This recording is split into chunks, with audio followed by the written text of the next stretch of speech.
Здравствуйте! С вами Салтанат Кудайбердиева, и вы смотрите программу «Реальная экономика». На фондовом рынке Кыргызстана состоялся самый первый за всю историю независимости нашей страны выход отечественной компании на IPO. Это когда компания, открывая общий доступ к своей финансовой отчетности, предлагает покупать потенциальным инвесторам свои акции. Другими словами, акционером может стать любой желающий, у кого есть свободные средства. Что это за компания? Стоит ли покупать ее акции и на какие моменты в первую очередь необходимо обращать внимание потенциальным инвесторам, выясним сегодня.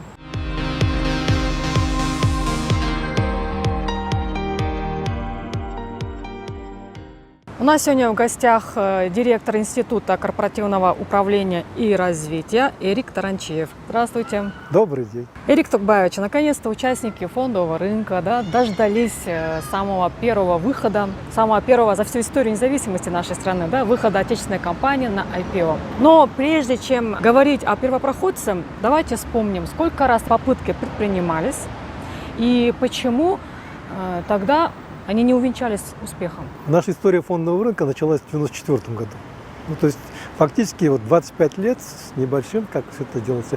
И практически все это время и шел разговор о том, что нашим компаниям надо выходить на рынки, привлекать инвесторов. Но вначале это было достаточно сложно сделать, потому что мало кто понимал, что это такое. А дальше, когда закончилась массовая приватизация в 1997 году, вот на этом все и стопорнулось. Хотя были планы, что часть компаний, которые были приватизированы, четверть была приватизирована через купонную приватизацию, а остальное будет выпускаться уже на фондовый рынок. Но мы не были, наверное, в головах еще не созрели. Еще одно нам мешало, то что многие наши собственники предприятий, которые имели крупный пакет акций, боялись, да и сейчас боятся, что размыв пакет акций, они потеряют контроль над управлением. Поэтому придумывают всякие отговорки, чтобы этого не было, или какие-то прямые инвестиции с обязательствами двух сторон и так далее. Сейчас ситуация немножко изменилась. За это время подготовлен документ, по которому 5 компаний теперь стали пилотными в IPO. Нет, я имею в виду, несколько лет тому назад, какие компании вы планировали вывести на IPO и почему тогда это все не получилось? Крупные предприятия. Возьмем тот же завод БМЗ, 85% принадлежит государству. Нельзя снижать планку участия государства. Почему?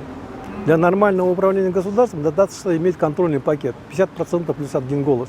Но почему-то наши депутаты считают, что лучше все 100% оставались бы так. Вот это чисто психологический такой момент. Мы предлагали в интересные компании сделать дополнительную эмиссию, 10%.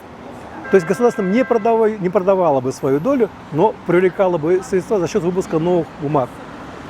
Но они говорят, тогда же наша доля уменьшится. В абсолютной величине они не уменьшаются, но в процентном отношении, у них уменьшается. Я говорю, мы так потеряем контроль. Сейчас не скажу, что все там готовы, но продвинулось это дело, и все-таки решение принято о том, что будут новые эмиссии. А что вообще IPO дает экономике всей страны? Привлечение средств компаний, которые имеют общественный интерес. А через это что у нас получится? Новые рабочие места, новые налоги и так далее, и так далее. Бизнес расширяется, и, соответственно, это влечет за собой создание рабочих мест. Создание рабочих мест, налоги, пополнение бюджета, снижение социальной напряженности, все что угодно. Все, потому что любое новое дело требует людей, требует каких-то ресурсов, и все это внутри страны, и все это отдается потом самой стране. Как обстоят дела с проведением IPO на всем постсоветском пространстве? Если взять, к примеру, список стран, которые еще не прошли этот путь, мы на каком месте находимся? Скажем так, не на первом месте.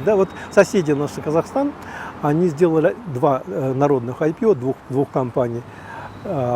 С момента принятия решений до проведения это где-то 1,5 года заняло. То есть это непростой процесс, потому что компанию надо подготовить. Наши компании изнутри еще не совсем созрели для понимания того, чтобы привлекать сторонних инвесторов. В один момент финансовая отчетность должна вести в соответствии с международным стандартом финансовой отчетности и должна быть прозрачной, открытой, чтобы любой инвестор мог почитать. А у нас есть проблемы в этом плане. Проблемы со многими предприятиями, плюс с регуляторами, допустим, с Национальным банком есть некоторые проблемы.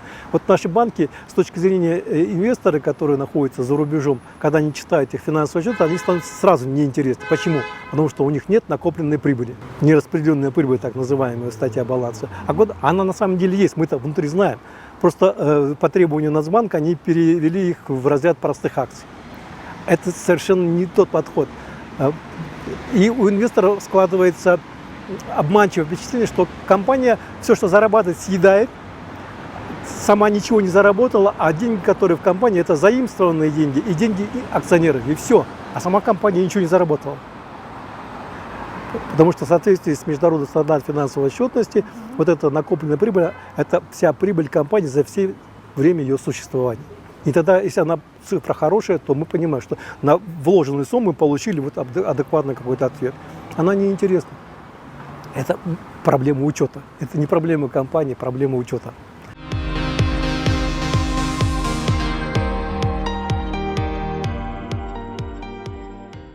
Давайте поговорим уже о самом первопроходце, но вот после небольшого ролика. Салонфинанс зарегистрировал.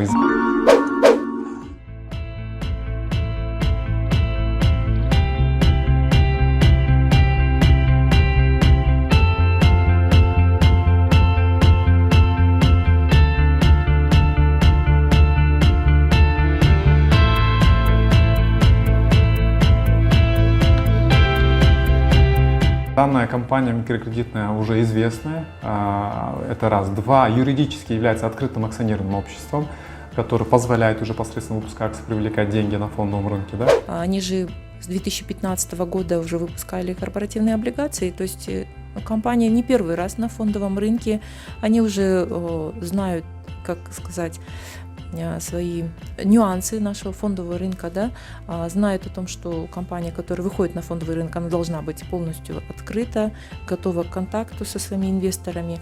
IPO это не означает полностью отказаться от кредитных линий, да? Это означает, что вы диверсифицируете свои возможности привлечения денег.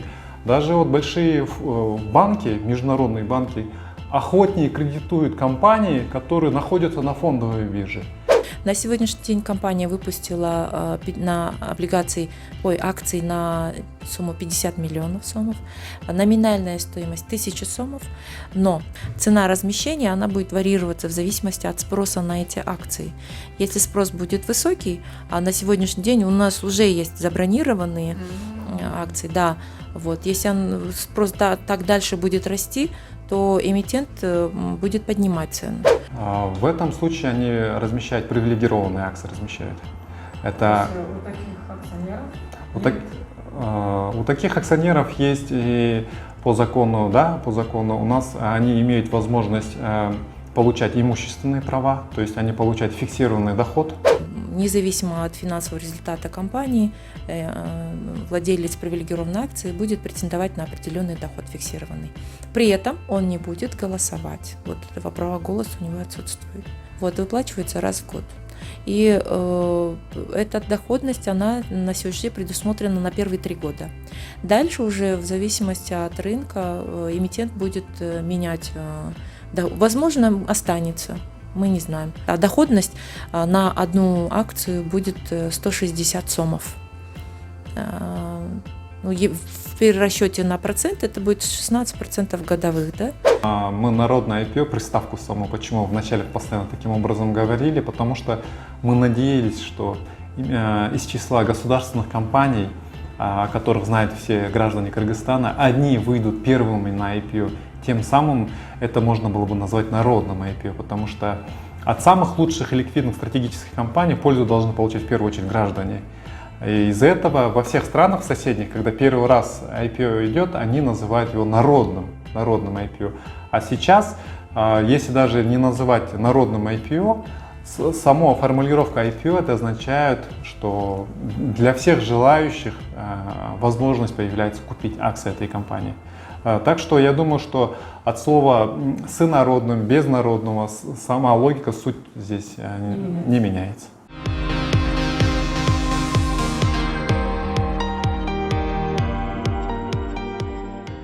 Когда из уст руководителя Кыргызской фондовой биржи прозвучала фраза, что данное IPO не является народным, а первопроходцем не является госкомпания, как-то стало понятно, почему вокруг данного события нет ажиотажа. Это на самом деле так, как я сейчас предположила, или все-таки на рынке ждали этого события с нетерпением большим? Нет, события-то, конечно, ждали, вопрос только насчет нетерпения. Я как акционер не участвую в управлении компанией. Это основополагающее право акционера управлять, участвовать в управлении компанией. И многие собственники компании боятся именно вот этого, потерять контроль. А когда выпускаем привилегированные акции, четверть акций могут быть, они не голосующие. И тогда, получается, принимаю решение я, а участвуют деньги всех. Вот смысл какой. Здесь за отказ от участия в управлении мы даем им бонус, выражаемый в какой-то определенной сумме, которую мы выплачиваем независимо от результатов деятельности компании. Собственно говоря, все отличие от простых акций именно в этом. У нас по нашему законодательству 25%, как говорится, отдай не греши. Да, 20% от чистой прибыли. Чистой прибыли отдай и все. Ежегодно. Есть. Ну, например, компания получила 100 тысяч прибыли чистой. 25% надо отдать, да, 25 тысяч, ну, условно говоря. При этом у них прогноз такой денежный поток, что они заработают в этом году живых денег 500 тысяч.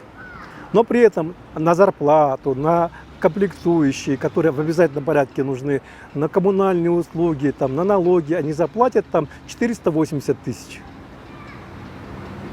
А при этом у них прибыль 100 тысяч. Да? 100 тысяч, из них 25%, 25 тысяч надо отдать. 480 тысяч плюс 25 тысяч, которые надо отдать, уже 505 тысяч. А мы получим только 500 тысяч живых денег. Значит, 5 тысяч кому-то мы не додадим. Если юридическому лицу, это ладно, не страшно. А если физическому лицу, то это лицо может подать на суд и на банкротство. То есть есть угроза банкротства. Значит, при всем, что у нас есть прибыль, совет директоров должен рассмотреть и сказать, что, ребятки, если мы выплатим даже тот минимум, который требуется по закону, то у нас возникает угроза. Не факт, что она возникнет, вообще ситуация, но угроза есть. И на этом основании мы можем не выплачивать дивиденд. Насколько мне известно, акционерам в этом случае обещают фиксированный доход, да? Не совсем фиксированный, да? То есть она зависит от ситуации на рынке. Это тоже очень такой момент. Да вы что, даже есть такая оговорка? Есть такая оговорка, да. Значит, и процент не фиксированный? Процент получается связанный с общерыночным процентом. Да вы что? То, что вот я читал, именно так было написано. А когда они пытаются разместить эти бумаги по фиксированной стоимости, не привязанной к чистым активам компании, ну, это больше похоже на, извините, на облигацию. Вы понимаете разницу, да? То есть получается, если я облигационер, то я через какой-то период времени, после окончания действия этих облигаций, их свои инвестиции получу обратно. Здесь я их отдаю навсегда. Что, кроме вот этого фиксированного дохода, я с этого буду иметь? Если ничего, то тогда, наверное, лучше в облигациях. А если я буду знать, что есть курсовая стоимость будет меняться с ростом компании, и я смогу реализовать свои бумаги по текущей курсовой стоимости, которая отражается реальная стоимость активов компании, почему нет? Если я знаю, что эта компания будет хорошо работать. А если она зафиксировали мне сегодня раз и навсегда стоимость этих бумаг, тогда мне нет резона. И еще, у нас в законодательстве есть норма по ликвидационной стоимости компании, когда акционеры получают часть стоимости при ликвидации компании. Ликвидация может быть по любым способам. Достигли мы там определенных позиций, сказали, все, хватит, нам надоело, не будем работать. Так вот, закон говорит, что должна быть определена стоимость ликвидационная, но она немножко конфликтует, наш закон, с Гражданским кодексом. В Гражданском кодексе там написано, что мы должны получить по привилегированным акциям преимущественное право при ликвидации, и при этом это акции. То есть мы получаем долю по той ликвидационной стоимости. И должно быть определено, как эта ликвидационная стоимость считается. А у них это фиксированная стоимость такая же, как была при размещении. Допустим, вы купили ее там по 10, и потом вам вернут эти 10. Это несерьезно. как минимум. Потому что эти деньги так же работают, как и деньги других акционеров, со всеми. При этом только, что получают вот этот фиксированный доход в случае каких-то недоразумений с компанией, но при этом отказываемся от основополагающего права участия в управлении. Это дорого стоит. Даже сам момент вот этого размещения, он вызывает у меня, скажем так, сомнения. Цена размещения. Они ее зафиксировали. IPO, что такое IPO? Когда делается IPO, определяется стоимость компании и стоимость акций предположительная. Ну, если в балансовой стоимость компании, балансовая стоимость акций, это чистые активы, это активы минус обязательства, получается капитал. Вот этот капитал, там все внутри. Уставный капитал, дополнительно оплаченный капитал, нераспределенная прибыль, переоценка, все это вместе делится на количество находящихся в обращении акций. И получается текущая балансовая стоимость акций. И понятно, что я, как действующий акционер, хочу, чтобы приходящий новый человек покупал бумаги именно по этой цене, потому что она сегодня стоит. А мы им даем по фиксированной цене, которая ниже, чем стоимость чистых активов. То есть они в убыток себе продают, получается. Получается, мы увеличиваем искусственно количество бумаг, продавая их по явно заниженной стоимости. А какой курсовой стоимости можно речь, если они дальше зафиксировали эту сумму? Стоимость зафиксировали до погашения, в смысле до ликвидации. А когда мы ее зафиксируем, это уже не совсем акции. Это на что похоже? На то, что на облигацию похоже, на безотзывную облигацию похоже. То есть вы заплатили деньги и все, и можете теперь до конца существования компании больше не обращаться, только будете получать свою фиксированную сумму. Оказалось, не все так просто. Не все так просто. Раскрывать надо всю полноту информации, и все. А там дальше же люди принимают или не принимают, это их решение. Что значит раскрывать полностью? Полноту информации должна быть. Если компания уже выходит на IPO, это уже означает, что она раскрывает о себе. Доступ к финансовой отчетности будет предоставлен. Да. Вот вы финансовую отчетность каких-то предприятий читали? Вот финансовая отчетность 5 форм. Есть одна форма, которую часто чего забывают наши компании писать. Это пояснительная записка. Где расшифровываются те или иные статьи по этим 4 таблицам. Это очень важный такой документ. У вас очень большие активы, там здания, сооружения, там куча всего есть. А и с другой стороны у вас есть обязательства долгосрочные. Вопрос, как они соотносятся между собой, эти обязательства, с этими активами? Где это написано? Поясните записки, что может так получиться, что вот этот актив, который есть, он у нас есть, но он не используется в должном мере. А использовать его больше мы не сможем, потому что у нас есть ограничения, связанные с тем, что он находится в залоге по кредиту. Может быть такое? Откуда мы знаем, в залоге он или нет? Из пояснительной записки. То есть обязательно нужно обращать внимание на наличие пояснительной записки. Это пятая форма финансовой отчетности. И она должна быть достаточно подробная. Как вы думаете, сработает ли цепная реакция, и компании удастся повлечь за собой другие компании, чтобы те выходили на IPO? То есть какую успешную историю данному первопроходцу надо будет показать? Если она будет успешная, то, конечно, пойдет. Вопрос в том, что насколько она будет успешна. Это очень сильно может повлиять на настроение наших инвесторов. Но, с другой стороны, в любом случае мы понимаем, что это первый случай. И, может быть, какие-то недоработки присутствовать в этом плане. Задача вот брокера, который занимается этим, минимизировать эти риски. То есть максимально раскрыть информацию потенциальным инвесторам. И если будет их осознанное решение, и они при всем знании того, что там может быть, приобретут эту акцию, то это будет однозначно успех.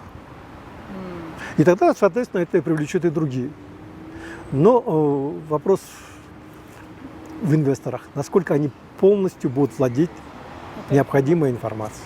Давайте вкратце подведем итоги нашего разговора. На какие моменты стоит обращать внимание в первую очередь потенциальным инвесторам? Во-первых, понять себя сначала. Мои инвестиционные ожидания. Что я хочу получить в обмен на свои вложенные средства. То есть у каждого свои аппетиты. Один хочет получать понемножку, по чуть-чуть, но стабильно. В этом случае привилегированные акции, они подходят в том плане, что я ни о чем не задумываюсь, особо в управление не лезу, знаю, что мне гарантирован какой-то доход, и при этом эта компания достаточно стабильна, потому что я уже изучил. Есть другие инвесторы, которым нужно много, и желательно сразу, да? Значит, им нужны какие-то другие рисковые. То есть человек сам себя определяет, ставит себя в эту шеренгу инвесторов в какое-то конкретное место. Дальше он начинает смотреть, куда бы вложиться. Максимально оценить возможность, последствия, что будет, если. В общем, нужно очень взвешенно подойти. Очень взвешенно подойти. И после всего этого принять решение. Первый опыт выхода отечественной компании, насколько он будет успешным или безуспешным, наверное, покажет самое ближайшее время. Вам большое спасибо за ваши ответы и за участие в нашей программе. Всегда, пожалуйста, удачи всем нам и здоровья. Это, по-моему, наиболее актуально сейчас. А с вами была Салтанат Кудайбердиева, и вы смотрели программу «Реальная экономика». До свидания.